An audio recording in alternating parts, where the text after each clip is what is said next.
Olá, então hoje a nossa aula sobre atenção ao recém-nascido. Volume 1. Por que volume 1? Isso mesmo! Cada um desses protocolos do Ministério da Saúde, atuais de 2014, tem em torno de 160, 200 páginas.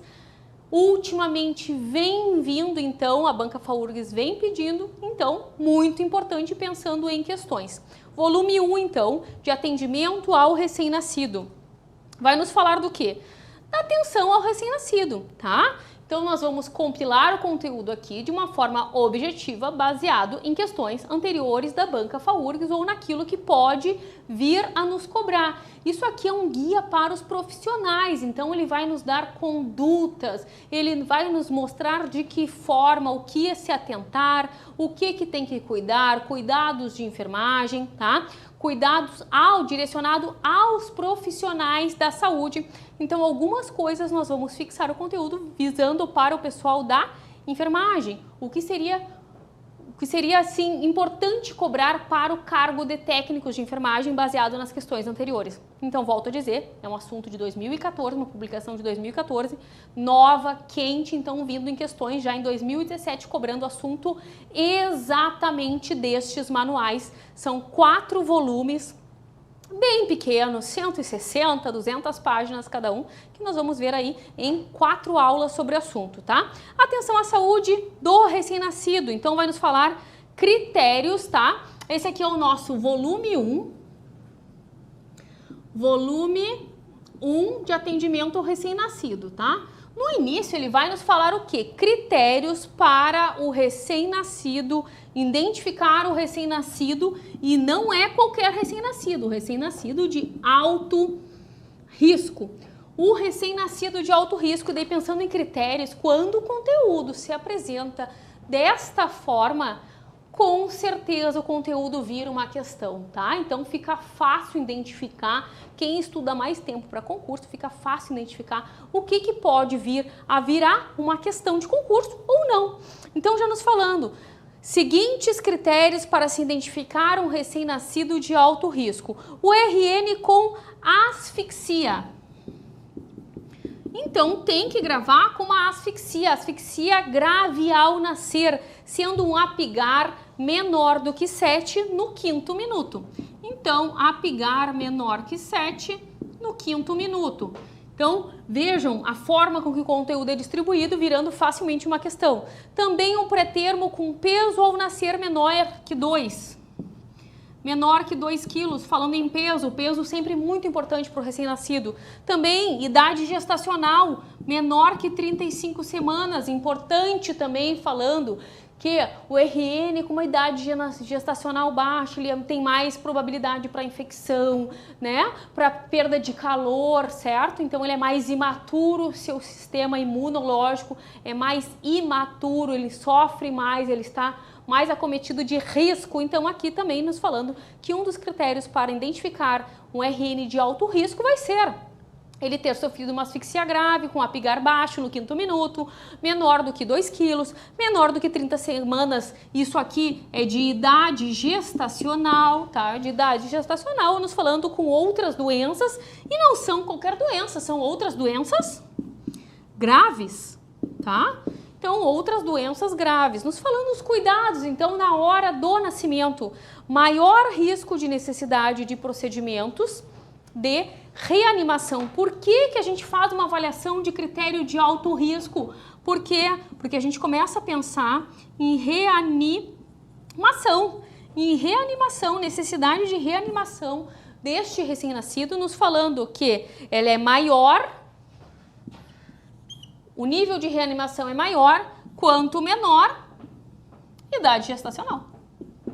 Idade gestacional, certo? Ou o quê? Então, o que são fatores importantes? Ou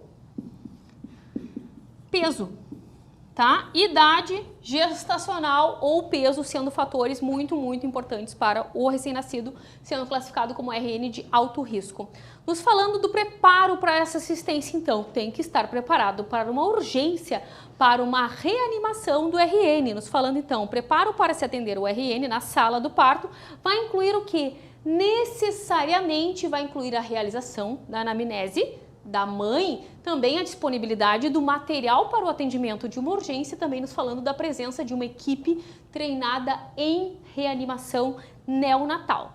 Nos falando do material necessário para este atendimento, então vale a pena nos falar que ele deve ser aquele de reanimação, preparado, testado, estando disponível, de fácil acesso, né, em mãos ali, né, antes do nascimento.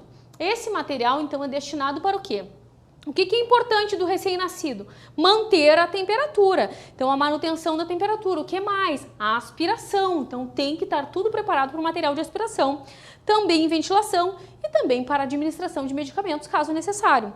E daí, é claro que temperatura é um dos termos mais importantes em atendimento ao recém-nascido na sala de parto, certo? Aspiração, temperatura muito importante. A temperatura do ambiente da sala deve estar no mínimo, isso aqui tem que saber, deve estar no mínimo 26 graus. Isso aqui é importante, tem que saber. 26 graus para que se mantenha com uma maior facilidade a temperatura corpórea deste bebê.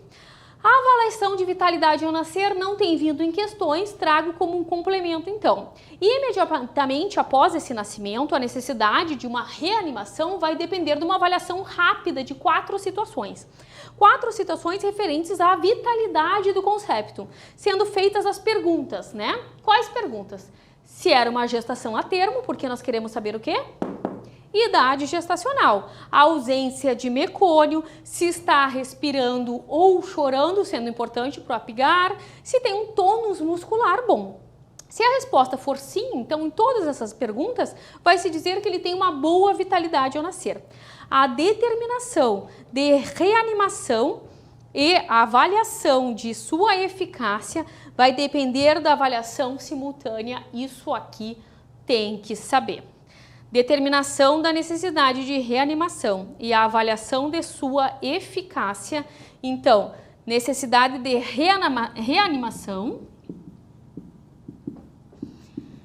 necessidade de reanimação e também a avaliação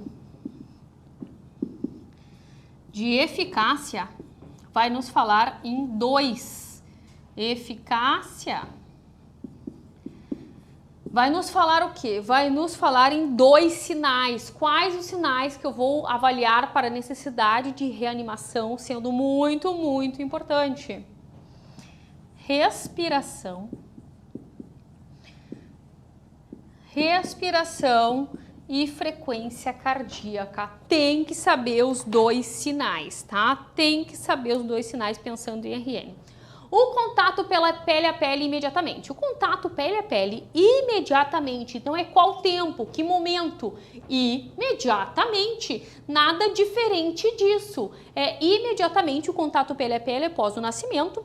Em temperatura, qual? 26. A temperatura da sala é 26.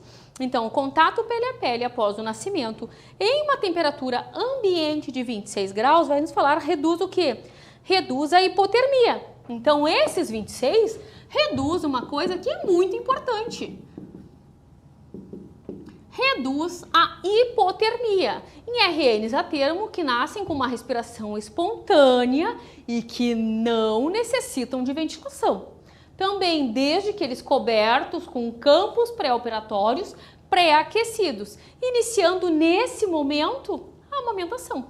Então, contato pele a pele, contato pele a pele, ele reduz hipotermia e nesse momento já se pensando em amamentação. Vai nos falar o que? A Organização Mundial da Saúde recomenda o quê? Ela vai recomendar na primeira hora de vida este aleitamento materno. Na primeira hora de vida. Então não é na primeira hora em seguida do parto, não é na primeira hora do alojamento conjunto, é na primeira hora de vida, né? Nos falando que, pois estando associado a uma menor mortalidade, um maior período de amamentação, uma interação melhor da mãe com esse bebê e também o menor risco de hemorragia materna. Pensando em benefícios do aleitamento materno na primeira hora, isso aqui vira muito tranquilamente uma questão que ele vai nos falar então? Benefício do aleitamento materno na primeira hora de vida. A menor mortalidade. Menor mortalidade, tá? Um maior o quê? O que é maior? Maior período de amamentação. Um maior período de amamentação. O que mais? Melhor interação da mãe com o bebê. Uma melhor interação da mãe com o bebê e um menor risco de quê? Menor risco de hemorragia da mãe. Daí não é do bebê. É menor o risco de hemorragia, e quando falamos de hemorragia, estamos falando de uma hemorragia materna. A hemorragia menor vai ser a hemorragia materna, tá? Assistência ao recém-nascido com líquido amniótico, tá? Desculpa, com líquido amniótico meconial, tá? Com lã ali, pode chamar de lã talvez, tá? Então, assistência ao recém-nascido que nasce com líquido amniótico meconial. Nos falando na presença do líquido meconial, fluido ou espesso, o obstetra não deve o quê? Não deve se realizar aspiração das vias aéreas, tá? Que normalmente as questões colocam que, na presença de líquido amniótico meconial, deve-se realizar a aspiração de vias aéreas. Ele não deve realizar, mas quando que ele não deve? Ele não deve realizar, pois a aspiração não diminui. Não diminui o quê? Não diminui a incidência da síndrome de aspiração de megônio, também não diminui a necessidade de uma ventilação mecânica naqueles RNs que desenvolveram uma pneumonia aspirativa. O ato de aspirar não vai diminuir, então, a necessidade de não vai conseguir evitar a necessidade de uma ventilação mecânica e nem mesmo o tempo de oxigenoterapia e de hospitalização. Então, o ato de realizar a aspiração naqueles recém-nascidos, na assistência do recém-nascido com líquido amniótico, não, tá? Não deve se aspirar as vias aéreas aí, normalmente, como de rotina, né? Devido à não influência. E calor é importante? Nossa, calor é muito importante para o RN. Sempre calor vai ser importante para o RN. Calor vai ser sempre, então, muito importante para o RN, tá? Então, o primeiro passo vai consistir manter a temperatura corporal. Antes nós vimos a temperatura do ambiente, tá? Isso tem que ficar bem claro, falando em temperatura, muito importante, tá? Nós vimos antes a temperatura que é importante do ambiente. Agora a gente vai falar em temperatura corporal. Tá? Em temperatura corporal. Do ambiente nós vimos quanto? 26. Agora falando em temperatura corporal, 36,5 a 37. 36,5 até 37. A hipotermia na admissão da terapia intensiva neonatal, ou seja, o que é hipotermia? Abaixo de 36.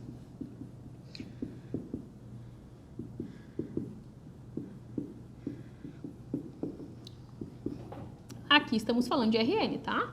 Hipotermia abaixo de 36,5 é um fator independente para aumento do quê? Para a morbimortalidade, tá?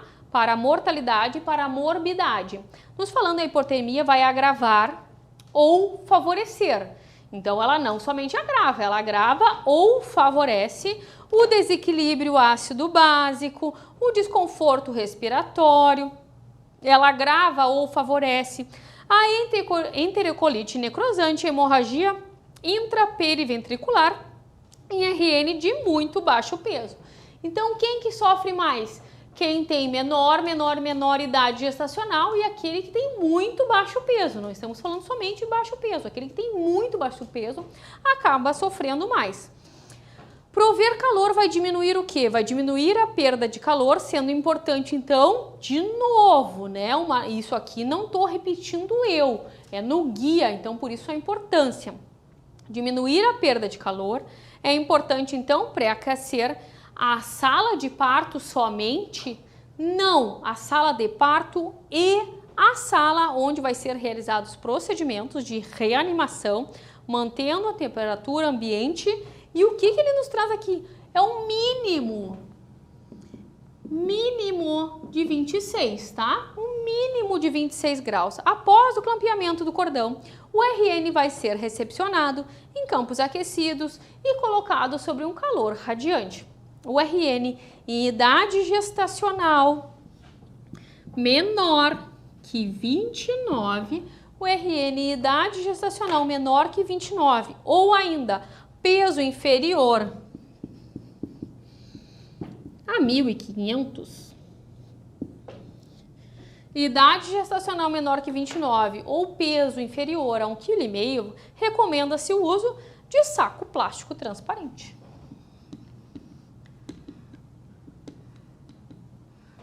Tá? De saco plástico, para o quê? Prover calor. Nos falando a fim da permeabilidade de vias aéreas, pode posicionar-se com a cabeça com uma leve extensão, devendo-se evitar hiperextensão ou flexão exagerada. Por vezes vai sendo necessário colocar um coxim entre os ombros para facilitar o posicionamento adequado da cabeça. Na sequência, se houver excesso de secreções de vias aéreas, boca e depois as narinas, deve-se aspirar então a boca e depois, na sequência, as narinas são aspiradas então delicadamente com uma sonda traqueal conectada a um aspirador sobre pressão máxima de 100 milímetros, tá? Pressão máxima, evitando a introdução da sonda de uma forma brusca ou na faringe posterior, porque isso pode ocorrer e induzir uma resposta vagal ou ainda um espasmo da laringe, um espasmo laríngeo, causando o quê? Causando uma apneia e bradicardia. Então isso aqui, nos falando de aspiração, ela tem que ser leve, porque se ela for brusca, o que acomete? Ela pode fazer, então, pode nos dar o quê? Uma resposta vagal ou espasmo. Daí falando em complicações, pensando numa questão que pede complicações de aspiração, tá? Vai nos fazendo uma resposta vagal ou ainda causando espasmo, que vai nos ocasionar em quê? Em apneia e bradicardia.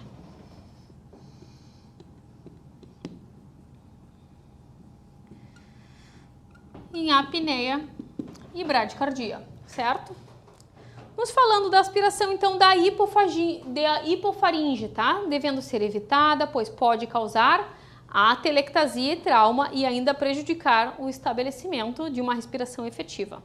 Uma vez executados os passos iniciais de uma reanimação, o que tem que avaliar todo o tempo? Frequência cardíaca e frequência respiratória. Frequência cardíaca e frequência respiratória. Se houver, então, uma vitalidade adequada, nós já vimos lá o que é uma boa vitalidade, né? Com uma frequência cardíaca maior do que 100 e uma respiração rítmica irregular. Frequência cardíaca 100 e respiração rítmica irregular. Certo? Então, uma frequência cardíaca é maior, tá? Maior do que 100 e uma respiração que tem sobrenome rítmica e regular, falando em RNs, devendo então receber os cuidados de rotina, Se após ele não apresentar-se, após os passos iniciais de reanimação, ele não apresentar uma melhora, deve-se iniciar uma ventilação com pressão positiva e esses vão ser iniciados falando em primeiros 60 segundos, tá? Primeiros 60 segundos de ouro, tá? 60 segundos nos falando do minuto de ouro. Medicações. Em caso de bradicardia neonatal, em geral o resultado vai ser uma insuflação pulmonar insuficiente ou ainda uma hipóxia profunda, na ocorrência do quê? Na ocorrência da frequência cardíaca baixa, ou seja, de uma bradicardia em RNs, ocasiona o quê? Uma insuflação insuficiente, pulmonar insuficiente ou ainda hipóxia. Dessa maneira, então, qual que é o passo mais importante para corrigir bradicardia em RNs? A ventilação. A ventilação adequada é o passo mais importante para a correção de bradicardia em recém-nascidos. Nos falando quando a frequência cardíaca está adequada, tá? Quando a frequência cardíaca permanecer abaixo de 60, a despeito de uma ventilação, o que ele está nos dizendo? Continua bradicárdico, tem uma frequência de 60, mas a ventilação está bem, a ventilação está efetiva. Não é um problema na ventilação que está ocasionando uma bradicardia. Então, eu estou com a ventilação efetiva, uma massagem cardíaca adequada, mas mantenho uma frequência cardíaca abaixo de 60. Então, aqui é o momento de se entrar com medicação e ele vai nos falar do quê? O uso da adrenalina. Então, expansor de volume ou ainda de ambos. Mas aqui começa a falar em medicações, em outras condutas, além de ajustar a ventilação e além também de nos falar de estabilizar uma frequência cardíaca. Então, o uso de adrenalina, expansor de volume ou ambos, então, estando indicado. Então, qual é a indicação para adrenalina, expansor de volume? Frequência abaixo de 60, ventilação efetiva e massagem cardíaca adequada. Isso aqui nós vamos ter na aula de guidelines, tá? Nós vamos ter um assunto similar a isso aqui. Estou com uma frequência abaixo de 60, estou com uma ventilação que está efetiva, com uma massagem adequada, entro com o quê? Com drogas. Vou entrar, no caso aqui, com adrenalina. Ela estando indicada, então, para essas ocorrências, devendo a sua administração ser de que forma? Por qual via? Por via endovenosa. Somente não. O geral é por via endovenosa. Mas se não estiver com acesso, enquanto se obtém, pode-se administrar uma dose, e não é qualquer dose, é uma dose única por via traqueal, mas a sua eficácia não tem estudo que a comprove. Nos falando de RNs com anomalias congênitas. Vamos falando dos RNs, então, com anomalias congênitas. O que nós teremos de anomalia? Primeira, atresia do esôfago, tá?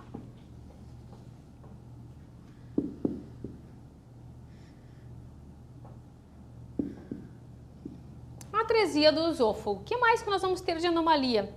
Onfalocele. Tudo nome bonito. Tudo nome que dá para botar nome de filho, isso daqui, né? Onfalocele. Vem cá, onfalocele. Vem aqui, tá? Onfalocele. Gastroquise. Mais bonito ainda. Gastrosquise. Bonito, né? O sobrenome daí, o apelido vira quise, tá? Cele, quise, tá? Falando em anomalias congênitas. E ou ainda hérnia diafragmática.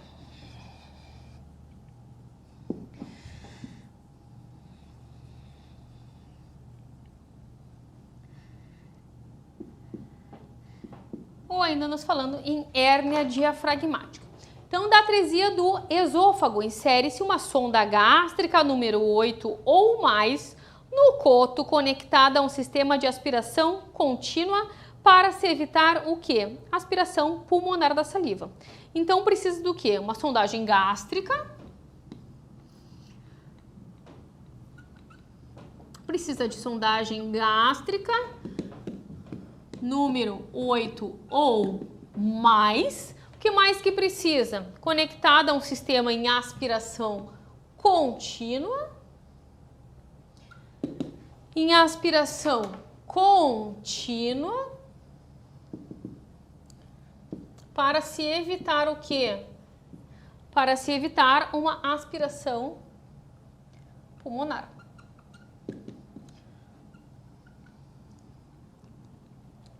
Falando então dos defeitos de fechamento da parede abdominal, então esses três aqui, qual é o nome deles? São defeitos de fechamento.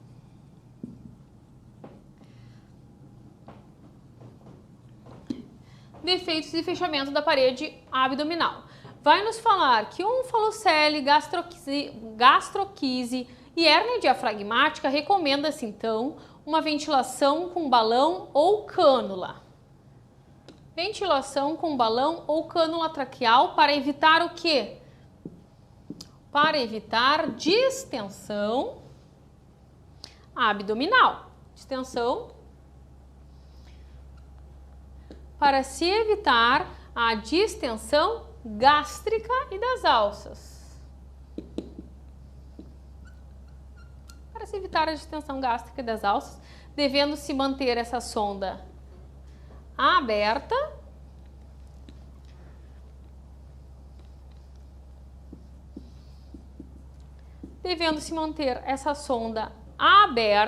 para se descomprimir, em geral, não havendo a necessidade de aspiração contínua. Nos casos de onfalocele ou gastrosquise, vai nos falar o quê? Proteger, então, o conteúdo herniado com compressa estéril ou envolvê-lo ainda em saco plástico poroso para se evitar o quê? Para se evitar a rotura, a contaminação, a perda de líquido e de calor.